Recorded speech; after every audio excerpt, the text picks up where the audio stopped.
ഈശോമിശിഹായ്ക്ക് സ്തുതിയായിരിക്കട്ടെ. അവരുടെ വായി ശാപവും കയ്പും കൊണ്ട് നിറഞ്ഞിരിക്കും. അവരുടെ പാദങ്ങൾ രക്തം ചൊരിയാൻ വെമ്പുന്നു. അവരുടെ പാതകളിൽ ക്ലേശവും നാശവും പതിയിരിക്കുന്നു. അവർക്ക് സമാധാനത്തിന്റെ മാർഗം അറിഞ്ഞുകൂടാ. വിശുദ്ധ പൗലോസ്ലിഹ റോമായിലെ സഭയ്ക്ക് എഴുതിയ ലേഖനം 1-ാം അധ്യായം 14 മുതൽ 17 വരെയുള്ള വാക്യങ്ങൾ. നമ്മളിൽ പരിശുദ്ധാത്മാവിന്റെ സാന്നിധ്യം നിറഞ്ഞു നിൽക്കുന്നൊരവസ്ഥയുണ്ട്. അതിൽ നിന്ന് വ്യതിചലിച്ചു കഴിഞ്ഞാൽ നമ്മളുടെ വായ്, പ്രത്യേകിച്ച് നാവ്, തിന്മയിലേക്ക് ചെരിയും. അത് കുറ്റം പറച്ചിലാകാം, കുറ്റപ്പെടുത്തലാകാം, പരദൂഷണമാകാം, എന്തുമാകട്ടെ. പക്ഷേ അത് ഒരാളെ, ഒരു വ്യക്തിത്വത്തെ ഇല്ലാതാക്കുകയാണ് നമ്മൾ ചെയ്യുക. നമുക്ക് പരിശോധിക്കാൻ സാധിക്കട്ടെ, നമ്മളുടെ ജീവിതം എത്രമാത്രം നന്മ പറയുന്ന ഒരു വ്യക്തിത്വമാണ്. മറ്റുള്ളവർക്ക് നന്മ ചെയ്യാനും സമാധാനത്തിന്റെ മാർഗത്തിലേക്ക് നയിക്കാനുമാണ് നമ്മൾ വിളിക്കപ്പെട്ടിരിക്കുക.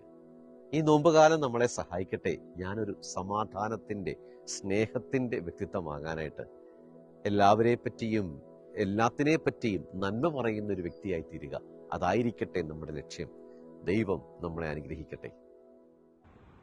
പരിശുദ്ധ പരമദിവ്യ കാരുണ്യമേ, എന്നേരവും ആരാധനയും സ്തുതിയും പുകഴ്ചയും ഉണ്ടായിരിക്കട്ടെ.